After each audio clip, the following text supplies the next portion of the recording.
I gave my whole life to them, and still I heard the words that cut deeper than any knife. You're done. Step aside.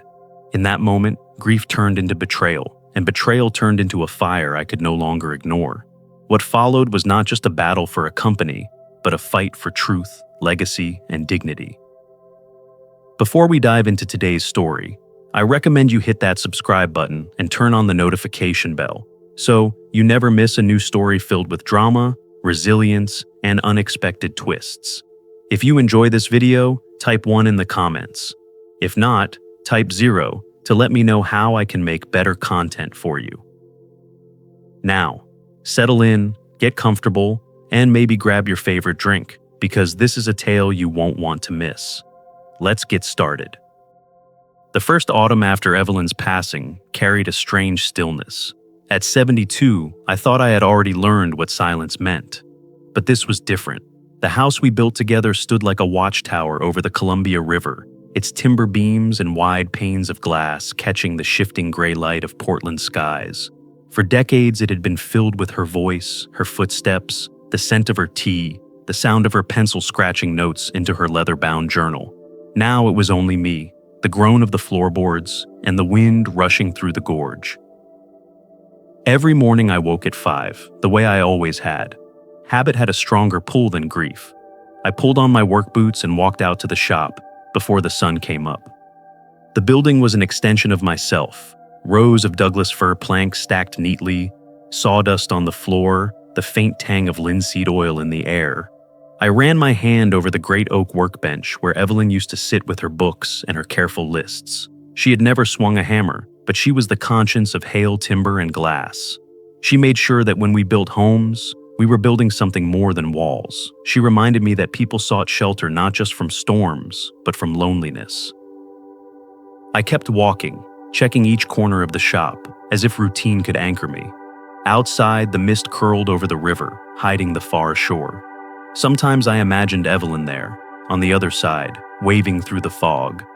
At other times, the fog felt more like a barrier that would never lift. I made my way back inside the house and brewed a single cup of coffee. The simple act cut like a knife. Our mornings had always been a duet, her with her oolong tea, me with my coffee, steam mingling as we spoke about the day. The company was my life's work. I had started it in a rented garage on the east side of Portland, with little more than a second-hand saw and stubbornness. Over 40 years, it grew into a respected name. Our specialty was marrying timber and glass into structures that could withstand the Pacific Northwest's moods, storms, rain, even the occasional earthquake. For me, every beam had a story, every pane a promise. But I had begun to notice that not everyone in the family carried that same reverence. My son Andrew was 47, tall like me, but softer, preferring pressed suits to work gloves. He managed sales, which kept the books in order, but he never understood the smell of sawdust or the way grain runs against the blade. His wife, Brooke, was sharper. A polished MBA, she knew the language of investors and market trends. Her eyes flicked across a room like a surveyor's tool, measuring not beauty but value. When she looked at the house Evelyn and I built, I could almost hear the calculator clicking behind her smile. Then there was Mason, my 16-year-old grandson. His world revolved around glowing screens, not wood or nails. I tried once to show him how to sand a cedar plank until it was smooth as silk. He shrugged, unimpressed, and went back to his phone. Perhaps it wasn't his fault. The times were different. Still, I couldn't shake the sense that the chain linking one generation to the next had grown perilously thin. Evelyn had been the bridge between us all. She kept me from being too harsh with Andrew, reminded me that not every boy was meant to be a carpenter. She softened my edges with quiet wisdom. Her journal, Hands and Heart, was full of notes about apprentices, about the scholarship fund she insisted we create for kids who had nothing but wanted to work with their hands. She said, "Wood is only beautiful when it's cared for like a person, and people only endure when they learn to bow to truth." Without her, the house and the company felt exposed, like a cabin missing its roof. The days after her funeral blurred together. I swept the shop floor, oiled the machines, checked inventory, not because any of it was urgent, but because standing still was unbearable. Nights were harder. I sat in the great room by the glass wall, watching headlights crawl across the bridge in the distance. The reflection of those lights reminded me of evenings when Evelyn and I would sit there side by side, our mugs warm in our hands, speaking of tomorrow. Now, tomorrow felt like an empty word. I thought there would be time to set things in order, to arrange the company's future with care, to let grief mellow before decisions were made. I believed I could ease Andrew into greater responsibility, let Brooke contribute where her talents fit, and perhaps, just perhaps, interest Mason in the craft when he was older. But even as I sat in that quiet house, I sensed the stillness was only temporary. One evening, as the rain beat against the glass and the river swelled below, I leaned back in Evelyn's chair and stared at the framed photograph of our wedding day. I whispered to her memory that I would protect what we had built. Yet in my heart, I felt the tremor of something coming. It was not just time or chance. It was the sharp edge of an ambition that had been waiting for the moment she was gone. I could almost see the glint of it in Brooke's eyes, as if her gaze itself could slice through the wooden walls of our home. The house stood firm, but I knew storms gather silently before they strike. If you're still watching and felt the sting of being dismissed when all you gave was loyalty, comment number 1 below so I know you understand the weight of this story. The knock came on a gray afternoon, sudden and sharp, breaking through the quiet like an axe through seasoned wood. I wasn't expecting anyone. Most people called first, especially in the weeks after Evelyn's funeral. I wiped my hands on my flannel shirt, still dusted with saw shavings from the shop, and opened the heavy oak door. On the porch stood Andrew and Brooke. My son shifted uncomfortably in his navy suit, glancing at the wet planks beneath his polished shoes. Brooke, though, met my eyes directly. Her lips curved into a smile that didn't reach her eyes, and she said, almost like she had been rehearsing it, "Finally, now." The words carried no warmth, no condolence. They were a declaration. The rain hissed against the roof as I stepped aside. "Come in," I murmured. They brushed past me, the smell of Brooke's perfume overtaking the faint scent of oolong that still lingered in the living room. They sat together on the white sofa Evelyn had picked out years ago, its cushions still firm, as if no time had passed since she arranged the room. I poured tea anyway, out of habit, setting delicate cups on the table between us. Brooke waved hers away with a small shake of her head. Andrew touched his cup, but didn't drink. The silence pressed down until Brooke filled it. "We've been thinking about the future," she began, her voice smooth, almost professional. "Stability for the family, for Mason. It's important to have a succession plan, liquidity, structure." She spoke the words like they were stepping stones across a river, rehearsed and calculated. Andrew cleared his throat. "Dad, the company could grow if we merged with the Seattle group. They've already expressed interest. Speed matters here." His eyes avoided mine, instead fixed on the framed photographs on the mantle, weddings, birthdays, moments Evelyn had insisted on capturing. I leaned back in Evelyn's favorite chair, the one opposite theirs. My hand brushed the worn armrest, remembering her advice whispered years ago, "Don't sign when your hands are still shaking from loneliness." The memory steadied me more than their words. Brooke leaned forward, clasping her manicured hands. "We need to schedule a formal inheritance meeting. The sooner the better, for the company's health, for Andrew's leadership, for Mason's future." Her tone was firm, almost patronizing, as though she were explaining to a child why bedtime was necessary. I let her words hang in the air. The house groaned in the wind, as if it too resisted the intrusion. My silence seemed to embolden her. She continued, her eyes narrowing just slightly. "It doesn't make sense for you to rattle around in this big house alone. You don't need the burden of managing payrolls and contracts at your age. It's time." Andrew shifted in his seat, glanced at her, then added quietly, Maybe just an advance would help. $75,000, just to stabilize things at home. We've been carrying a lot." My eyes snapped to him. "The company has obligations," I said evenly. "The men and women in the shop need their paychecks. Winter is coming. They depend on it." Brooke gave a short laugh, cold and dismissive. That's precisely the problem. A strong will paired with weak structure will kill a brand. You built something beautiful, Thomas, but without professional oversight, it will collapse. Her words stung less than the way she said my name. Not Dad, not Mr. Hale, just Thomas, like I was a client she was trying to push into a deal. I studied her expression, cool, self-assured, almost triumphant. Andrew sat small beside her, his shoulders curved inward, the same boyish slouch he had when he tried to hide a failed grade from me decades ago. I reached for my tea and sipped, letting the silence return. The bitter warmth steadied me. I wasn't ready to fight them, not yet, but neither would I hand them the keys to everything Evelyn and I had built with our own hands. Finally, I set my cup down. "We'll have your meeting," I said quietly. "Next week, here." Brooke's eyes flickered with satisfaction, though she tried to hide it. Andrew exhaled, relieved. I saw their reflection in the glass wall, two silhouettes leaning forward, thinking the first gate had swung open. But I knew what I had agreed to was not surrender. It was observation. I wanted to see the full hand they were preparing to play. As they rose to leave, Brooke's gaze swept across the room again, measuring, calculating. The shelves, the beams, even the fireplace Evelyn had designed with such care.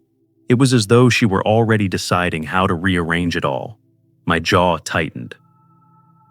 When the door shut behind them, the house fell back into its silence. I sat down heavily, my eyes drifting to the oak cabinet in the corner. Inside, tucked away, was Evelyn's leather-bound book labeled Stewardship. I hadn't opened it yet. My fingers itched to reach for it, but I stopped. Not tonight, not with the echo of Brooke's voice still cutting through the walls. The game had begun. She had placed her first piece on the board, bold and careless, and I would be ready when the rest of her plan unfolded. The fog hung low over the Columbia that morning, a pale curtain drawn across the river. I was in the shop, oiling the handles of my chisels, when the phone rang. The sound cut through the hum of the heater and the distant whine of saws. For a moment, I thought it might be one of the apprentices calling in late. Instead, Andrew's name glowed across the screen. "Dad." His voice was tight, clipped. "We should meet at the office. Brooke she's put together something important." I could hear papers shuffling in the background, Brooke's tone sharp and commanding. Andrew hesitated before adding, "It's about the succession plan. It'll be easier if you see it for yourself." The words landed like cold iron. My wife hadn't been gone 2 months, yet already they were packaging up the future as though it were a shipment of lumber ready for delivery. I set down the chisel, wiped my hands, and agreed to come in. The company offices sat in a 2-story brick building near the yard. Workers were already unloading Douglas fir beams, their laughter drifting through the open bay doors. That sound had always steadied me, but today it felt fragile, like something under threat. I climbed the stairs to the second floor, where Brooke had claimed a conference room. She stood as I entered, her navy dress sharp against the gray walls. Andrew was seated beside her, a pen in his hand, his shoulders tense. On the table lay a thick folder, neatly tabbed, a glossy binder cover stamped with the words, "Strategic Succession Draft." "Thomas," Brooke began, using my first name again, "we've been working around the clock. This draft secures confidence for the Seattle partners. They need assurance. Your signature will tell them the future of Hale Timber and Glass is solid." She slid the binder across the polished table. The pages were dense with charts and timelines, full of words that meant little to men who worked with their hands. But the intent was clear. My role would shrink to a ceremonial title, Andrew would assume full control, and the Seattle group would hold a significant stake. "You see," Brooke pressed on, "timing is critical. Momentum is everything. If we wait until the inheritance meeting, the window may close. All we need is your approval, today." Her eyes locked on mine, steady, rehearsed. I turned the pages slowly, letting silence weigh between us. Then, tucked halfway through, I noticed a faint scrawl at the bottom of a page. Andrew's signature. It wasn't bold, just a hesitant flourish, but unmistakable. My own son had already committed himself to this plan. The space beneath his name was blank, waiting only for mine. A hollowness spread through my chest. Andrew avoided my gaze, staring instead at the table's edge. I realized then that he wasn't just caught in Brooke's current. He had chosen to wade into it. Brooke must have seen the flicker in my expression because her tone sharpened. The Seattle investors expect clarity this week. If you delay, you risk everything. Do you really want to jeopardize decades of work? Her words were quick, urgent, designed to corner me. But in that rush, I heard Evelyn's voice, as clear as if she were in the room. Greed always wears urgency like a mask. She had written those words in her leather book, and now they rose like a shield between me and Brooke's demands. I closed the binder with deliberate care. "Not today," I said quietly. My voice surprised me with its steadiness. "Not before the meeting." The room seemed to tighten. Brooke's jaw stiffened, her hands gripping the folder, as though she might snatch it back. Andrew exhaled softly, but his eyes stayed fixed on the table. His silence was louder than Brooke's insistence. It told me all I needed to know. I stood, pushing my chair back. For a moment, no one moved. Then I walked to the window. Below, the yard bustled with life. Forklifts beeped, workers called to one another, the sound of saws carried upward. Those men and women had built their lives around this company. To them, Hale Timber and Glass was not an asset or a brand. It was stability, food on the table, roofs over heads. I turned back toward the table. Brooke's eyes narrowed, calculating. Andrew's shoulders slumped further. "You'll regret wasting time," Brooke said at last, her voice low, simmering with restrained anger. I didn't answer. Instead, I walked past them, down the stairs, and out into the crisp air of the yard. I breathed in the smell of cedar, resin, and steel. Around me, workers lifted beams, sweat shining on their brows. This was the real inheritance, the heartbeat of the company Evelyn and I had raised from nothing. As I stood there, I knew something with absolute clarity. This was no longer just about family squabbles or titles. It was about protecting a legacy for the dozens of men and women who had given their sweat to these walls. Brooke had fired the first shot, but I would not surrender the ground Evelyn and I had built. The battle for Hale Timber and Glass had begun.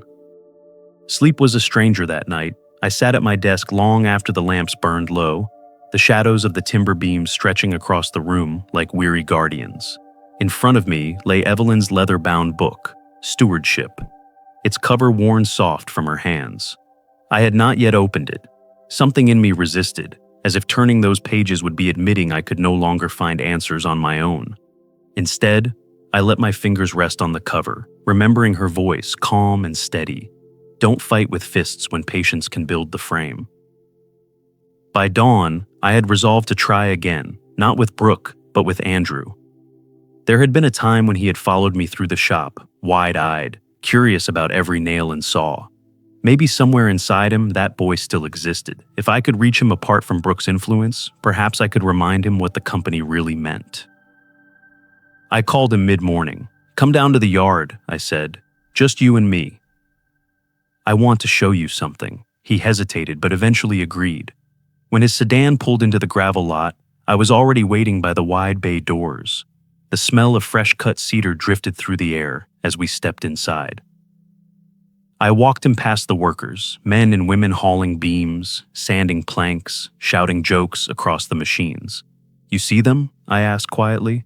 "That's what Hale Timber and Glass is.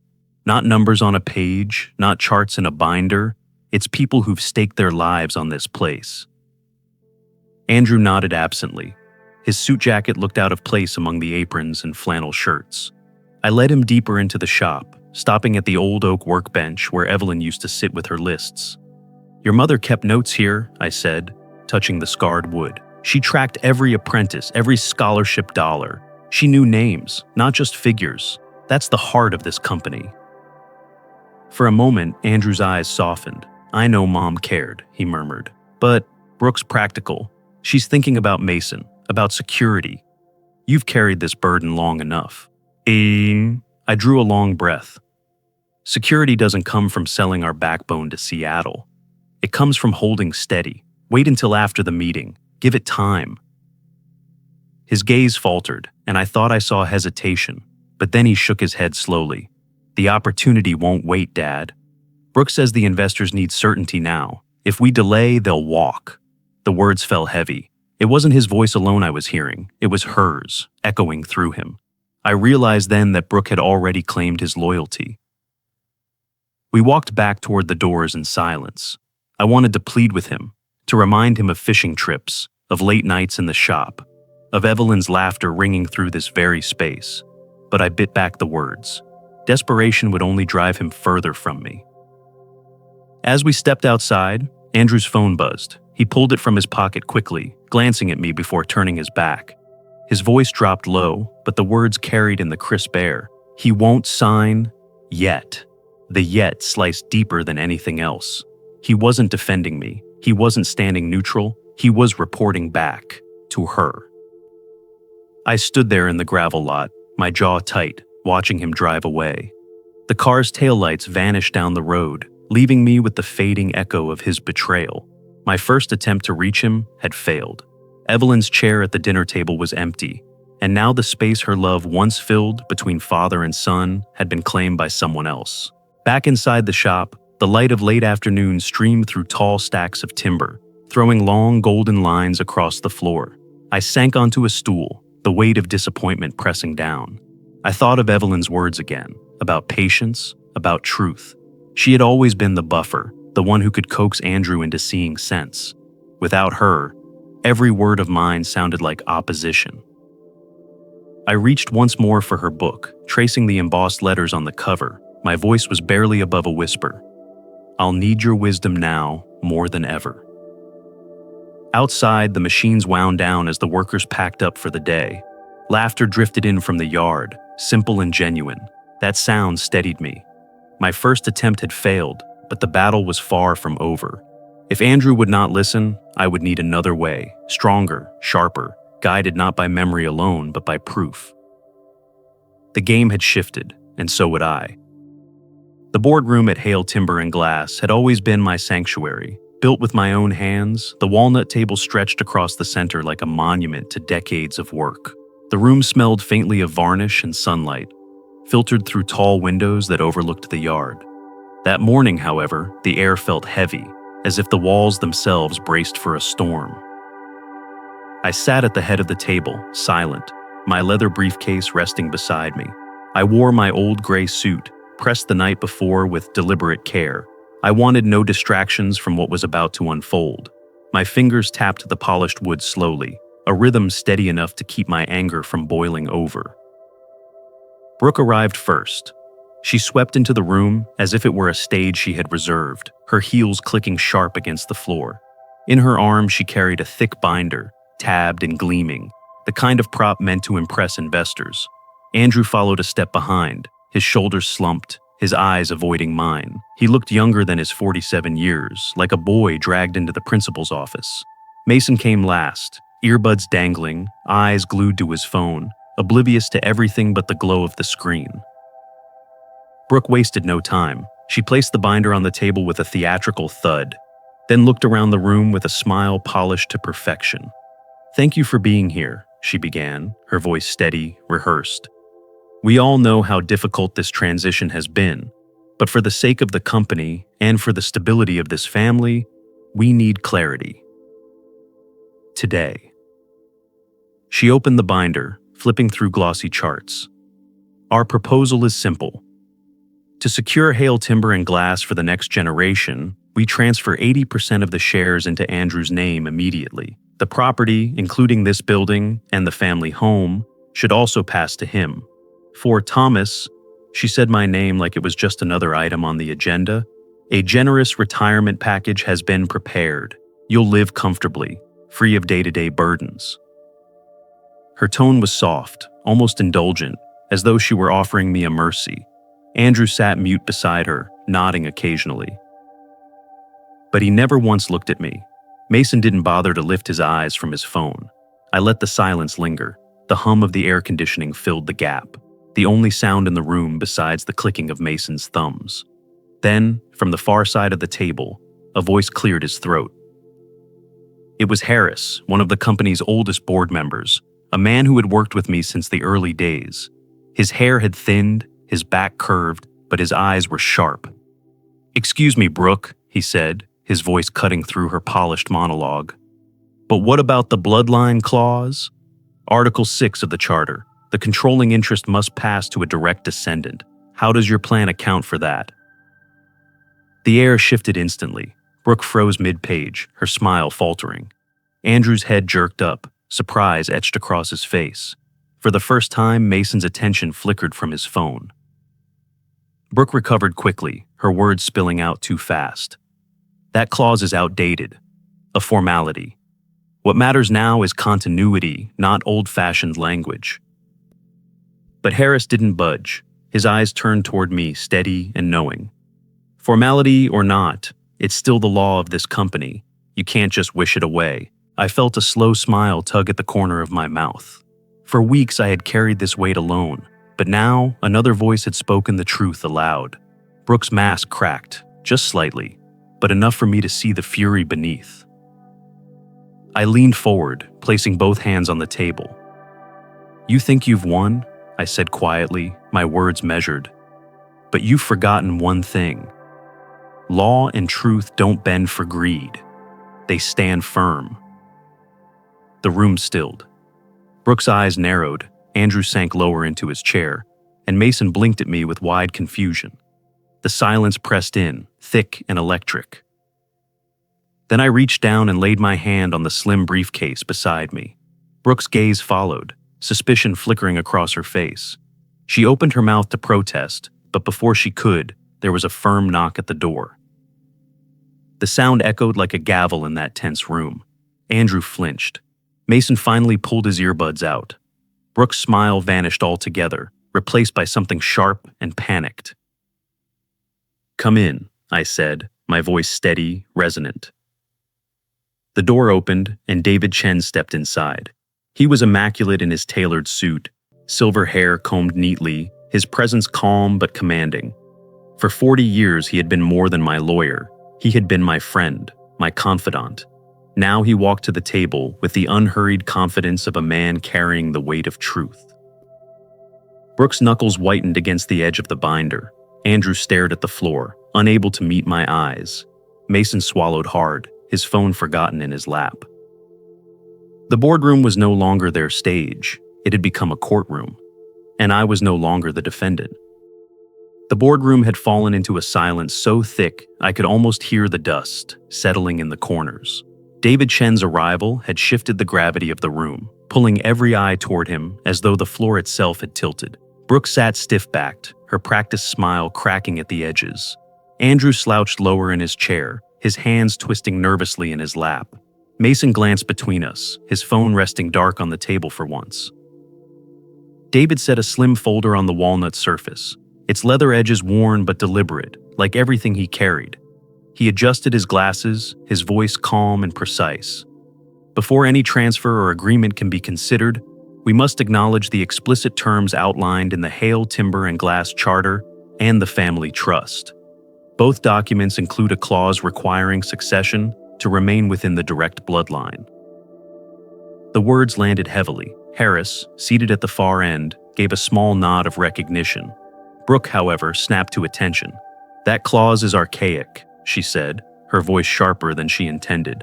"It doesn't reflect modern practice. No one enforces such restrictions anymore. What matters is leadership, not outdated language." David did not flinch. "Outdated or not, it remains binding. A judge will enforce it if necessary. This company was built on family principles. That clause is the spine of its governance, not a formality." Brooke's cheeks flushed. She reached for the binder in front of her, flipping pages as though she could bury his words beneath a mountain of charts. "We have investors lined up, agreements in progress. You think they'll care about some old-fashioned phrase? We can work around it." David lifted his hand slightly, not in anger, but with the quiet authority of a man accustomed to courtrooms. "I doubt they'll care to invest once they learn of discrepancies in recent accounts." The words sliced through the room like a blade. Brooke froze, her knuckles whitening as she gripped the edge of the binder. Andrew's head jerked up, eyes wide. "What do you mean?" he stammered. David opened the folder with deliberate care. We commissioned an independent audit in preparation for this meeting. The findings are troubling. Several withdrawals and expenses were categorized as business-related, but, in fact, were personal in nature. Luxury travel, high-end purchases, transactions approved under Andrew's authority. Andrew shot to his feet. "That's not true," his voice cracked with panic. "I didn't—" Brooke's hand shot out, pressing firmly on his arm. "Sit down," she hissed under her breath, her eyes flashing with fury. He froze, torn between outrage and obedience. I leaned back in my chair, my heart steady. I had expected Brooke's arrogance. What I hadn't expected was confirmation of just how far she had gone. Evelyn's words echoed in me again. Greed always wears urgency like a mask. How right she had been. The silence stretched until it pressed on my chest. I looked at Andrew, my son, or the boy who had once been my son. His face was pale, caught between shame and denial. I had hoped, foolishly, that beneath Brooke's ambition, some part of him still belonged to me. But now, watching his silence, I saw the truth. He had chosen his side. David closed the folder. "The evidence is clear," he said quietly. "The board cannot proceed without addressing these violations." The room waited for me. Harris's gaze steadied on me. Mason's fingers twitched nervously against his phone, and Brooke's eyes bored into mine with venom. She was daring me to yield, to keep peace, to preserve the illusion of family, even as it rotted. The weight of the choice pressed against me, heavier than any beam of Douglas firs I had ever lifted. If I signed, I would betray Evelyn, my workers, and the very principles that had built this company. If I refused, I would sever what little thread remained between me and Andrew. It was not just business, it was blood, history, and truth colliding in one unbearable instant. I rested my palm on David's folder, the cool leather grounding me. I lifted my eyes, meeting Brooke's glare first, then Andrew's defeated stare. My voice, when it came, was low but unshakable. "I choose the truth. No more lies, no more masks." The words seemed to reverberate off the paneled walls. Brooke's lips parted in silent fury. Andrew sagged back in his chair, as though the air had been punched from his lungs. Mason's mouth hung open, shock wide in his eyes. The old clock on the wall ticked once, twice, marking the moment like a gavel strike. There was no turning back now. Brooke's hands curled into fists, her nails digging crescents into her palms. Andrew looked shattered, the boy I once knew dissolving into the man who had chosen comfort over courage. I felt the pain of loss, sharp and deep, but also the steel of resolve. The boardroom was no longer a place of negotiation. It was the site of a verdict, and I had cast it. The room fractured the instant my words landed. Brooke's chair screeched backward, the legs scraping hard against the walnut floor. Her face was a mask of rage, the kind that strips away pretense and leaves only raw fury. She slammed her binder shut, the sound sharp as a gunshot. "This isn't over," she spat, her voice trembling but venomous. "You think you can humiliate us? You'll regret it." Andrew didn't move. He sat slumped in his chair, his hands limp in his lap, his gaze fixed on the table's grain as if it could swallow him whole. His eyes were vacant, hollow. The fight had drained out of him. For the first time in my life, I saw him not as my son, not even as a man, but as a shadow, a figure so consumed by silence that he had become invisible. Mason startled me most. He looked up from his phone, his face pale, his bravado stripped away. "So, what happens to us now?" His voice cracked, uncertain, almost childlike. For the first time, fear flickered across his features. He wasn't thinking about dividends or inheritances. He was thinking about what it meant to stand on ground that was no longer steady. David spoke, his voice calm but firm, cutting through the chaos. "From here forward, everything will be handled by the law. Any disputes must go through the courts. The documents are clear, the trust is binding, and if necessary, we will submit evidence of financial misconduct." His gaze moved to Brooke, deliberate and cold. Brooke's lips thinned, her knuckles white as she clutched the binder. She looked like a woman cornered, still searching for an escape route but finding only walls. She gathered her things with jerky movements and stormed from the room without another word.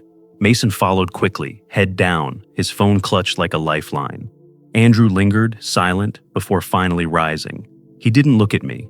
He simply walked out, shoulders hunched, a man broken by truths he couldn't bear to confront. The boardroom emptied, leaving only David, Harris, and me. Harris gave me a long, somber look before placing a hand on my shoulder. "You did what you had to, Tom. It's never easy, but you honored Evelyn today." His words carried the weight of years, then he turned and left, his footsteps echoing down the hall. David stayed a moment longer, his hand resting on the folder. "This isn't the end," he said softly. "They'll push back, maybe harder than before. Be prepared," I nodded, unable to speak. He clasped my hand firmly, then left me alone with the ticking clock.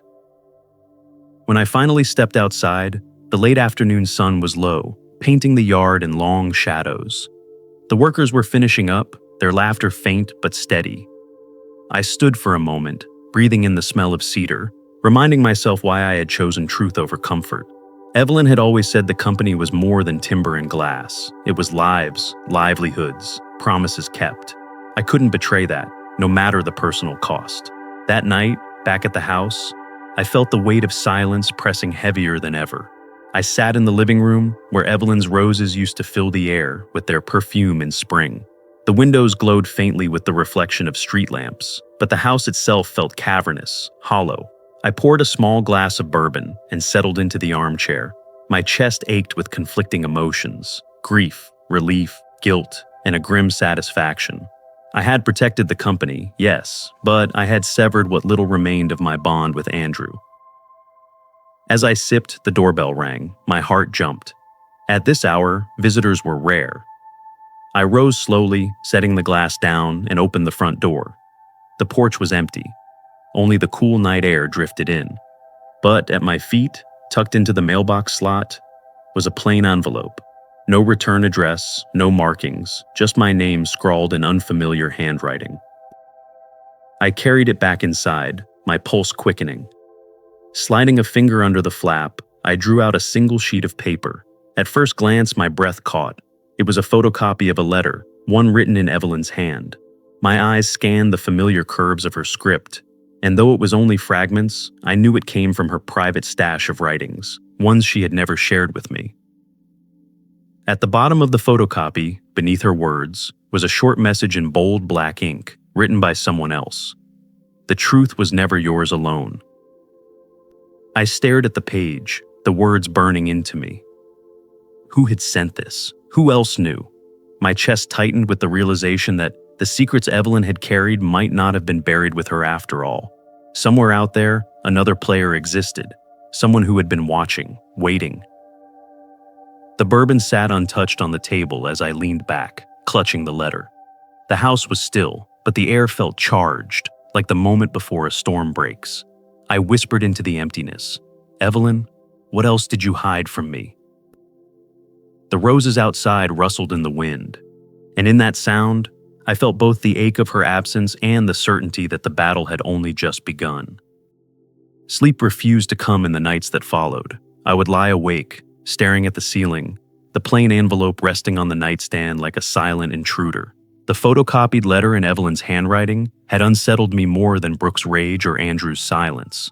Whoever had sent it knew too much. The note scrawled beneath the copy, "The truth was never yours alone," echoed in my mind like a hammer strike. It was no longer just about inheritance or company shares. Someone out there was holding a piece of Evelyn's hidden world, and they had chosen now to reveal it.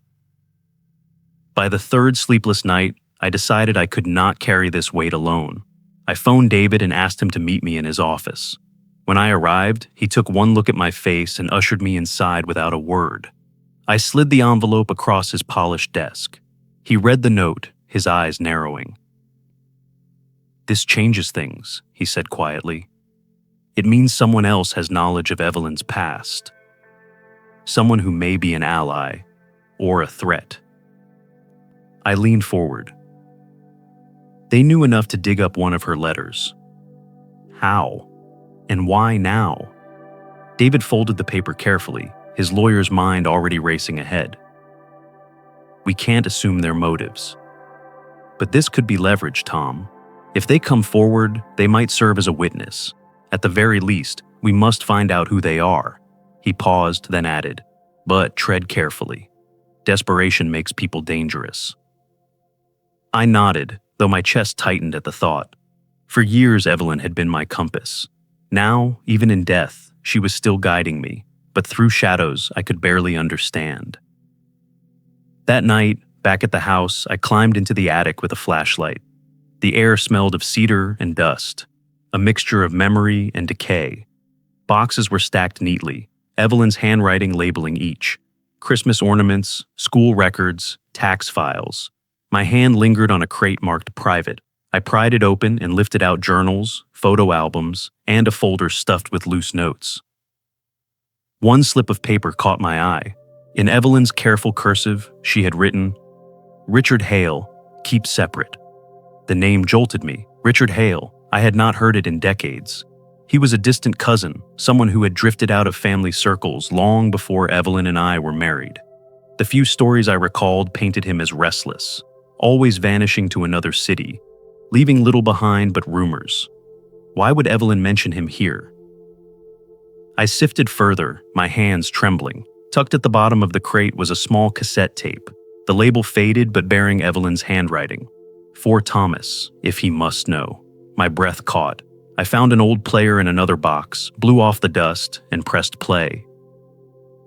At first there was only static. Then her voice, Evelyn's voice, faint but unmistakable. "Thomas," she said, her tone calm, almost resigned. "If you are hearing this, then the time I feared has come. There are truths I could not share with you. Richard will come forward when the moment is right. Remember, the truth is heavier than love, but it must be carried." The tape clicked off, leaving only the hollow hum of the attic. I sat frozen, the player heavy in my lap. Evelyn had known. She had planned for this. She had carried secrets not out of betrayal, but out of a desperate attempt to protect me from their weight. My throat tightened. For so long I had wrestled with anger at her silence, but now I felt something different. Sorrow, yes, but also understanding. She had never stopped loving me. She had only tried to shield me from a storm she knew would come, and now it was here. I rewound the tape and listened again, her words cutting deeper each time. Richard will come forward. Was Richard still alive? Was he the one who had slipped that envelope into my mailbox? If so, then Evelyn had entrusted him with a duty he had delayed for decades. The thought both comforted and unsettled me. By dawn, I had packed the letter, the cassette, and my notes into a folder. I sat at the kitchen table, staring out the window at the garden Evelyn once tended with such care. The roses were long gone, but the earth still held the shape of her hands. My decision was clear. I would not wait for the shadows to circle closer. I would search for Richard, or for whoever carried his name, and demand the truth. I pressed my palm against the cool glass of the window and whispered, "Evelyn, you left me more than grief. You left me a mission." The words steadied me. Whatever lay ahead, secrets, betrayals, revelations, I would face it. The moonlight faded, and the first rays of morning stretched across the yard. My path was no longer hidden in the dark. It was lit by her voice, guiding me still. The decision to search for Richard was not one I made lightly. For days after discovering Evelyn's cassette, I paced the house like a man trapped in his own skin. Her voice, so clear and deliberate, haunted me. If Thomas must know, Richard will come forward. I had lived long enough to understand that some doors are better left closed, but this one was already ajar. To leave it unexamined would be cowardice, and cowardice was something Evelyn never tolerated in me. David was the one who found him. With his quiet efficiency, he combed through records, legal filings, even the fading trail of old addresses. "He's in Monterey," David finally told me, sliding a slip of paper across his desk. "Still goes by Richard Hale, retired, keeps to himself. If he sent that envelope, he'll see you." The next morning, I boarded a flight to California. The journey felt surreal, as if I were drifting through someone else's life. I carried a slim leather folder in my briefcase, the photocopied letter, the cassette, and my notes. Outside the plane window, the land stretched wide and unfamiliar, a reminder of how far I had drifted from the certainty of my youth. Monterey greeted me with the smell of salt and eucalyptus.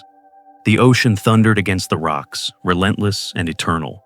David had arranged a meeting place, a quiet cafe near the wharf, its windows fogged by sea spray. I arrived early, the folder heavy in my hands, and waited. Richard appeared at last. He was older than I expected, his hair silver, his shoulders stooped, but his eyes, those sharp sea gray eyes, still held a fire. He paused when he saw me, then crossed the cafe with deliberate steps. "Thomas," he said, his voice low, steady. "You look just like she described." We sat across from each other, the smell of coffee mingling with salt air. For a long moment, neither of us spoke. Then he reached into his coat and slid an envelope across the table. "I sent the copy," he admitted, "not to hurt you, to prepare you. Evelyn knew this day would come." My throat tightened. "Why now?" His gaze did not waver. "Because Brooke and Andrew are tearing at what Evelyn built with you." She feared this exact storm. She left me instructions. If you were ever pushed to the wall, if the company, the legacy, was threatened, I was to give you everything she kept hidden. I opened the envelope with trembling fingers. Inside was a packet of documents, older than I expected but meticulously preserved. At the top was a certified copy of the original charter clause, the bloodline requirement Evelyn had fought to include decades ago. Below it were her handwritten notes, legal annotations, and even a letter addressed to me that she had never mailed. "Thomas, if you are reading this, it means I could no longer protect you from the weight of truth. Know this. Every choice I made was to shield you and to preserve the life we built. Trust that I never stopped loving you." The words blurred as tears welled in my eyes. For years I had carried doubt, suspicion, even anger. But in that moment, clarity washed over me. Evelyn had never betrayed me. She had been fighting for me all along, building walls of law and foresight, while I believed she was merely smoothing edges with kindness. Richard watched me silently, his expression unreadable. "She trusted me," he said finally, "but she loved you. Don't confuse the two." I folded the papers carefully, sliding them back into the folder. My voice was hoarse when I answered. "You've carried this burden a long time." He gave a small, weary smile. "It was never mine to carry forever. Now it's yours. Finish it." We parted on the windy street outside the cafe, two old men bound by a woman's foresight. I watched him disappear into the fog, a solitary figure swallowed by the Pacific mist, and I knew our paths would never cross again. When I returned home, the company yard was alive with sound, saws buzzing, hammers striking, men shouting instructions. The smell of fresh-cut pine filled the air. I stood at the gate, folder clutched against my chest, and for the first time in months, I felt steadied. These workers, this craft, this legacy, they were more than property. They were a promise. I walked through the gate and into the heart of the company Evelyn and I had built.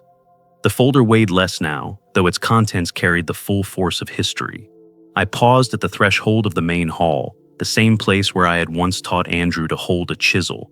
Memories flickered like ghosts, but they no longer crushed me. They guided me. "Evelyn," I whispered, looking up at the rafters where sunlight poured through, "you were always one step ahead. Now it's my turn to finish what you started."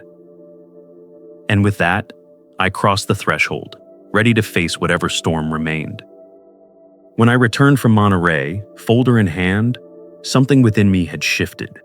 The weight of betrayal that had pressed against my chest for months was no longer suffocating.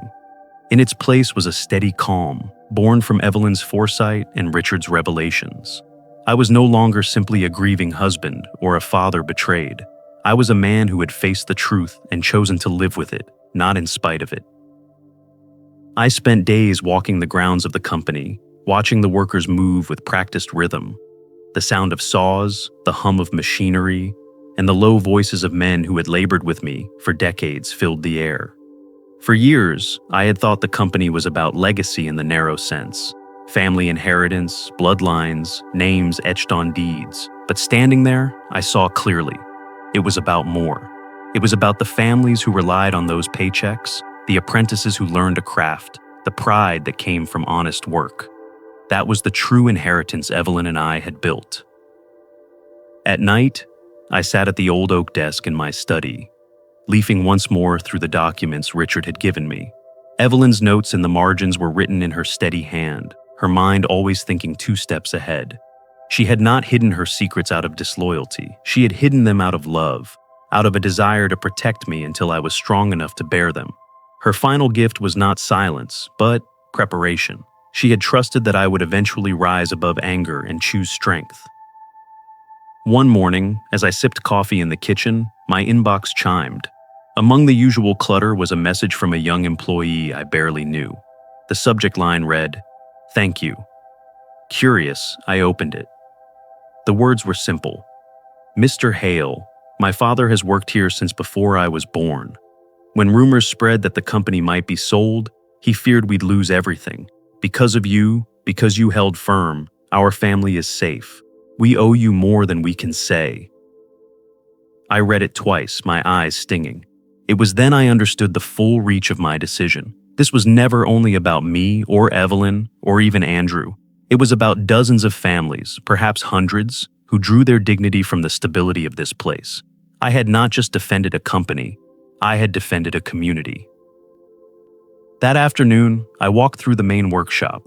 Sawdust floated in shafts of sunlight, and the air smelled of pine and varnish. Men greeted me with nods of respect, and for the first time in months, I felt proud rather than hollow. I ran my hand along a beam freshly cut, its surface smooth, its grains strong. Like this timber, life could be scarred, even split, but if crafted with care, it could still hold weight, still build something enduring. I returned to my office, lowered myself into the worn chair that had carried me through decades of decisions, and looked out at the yard.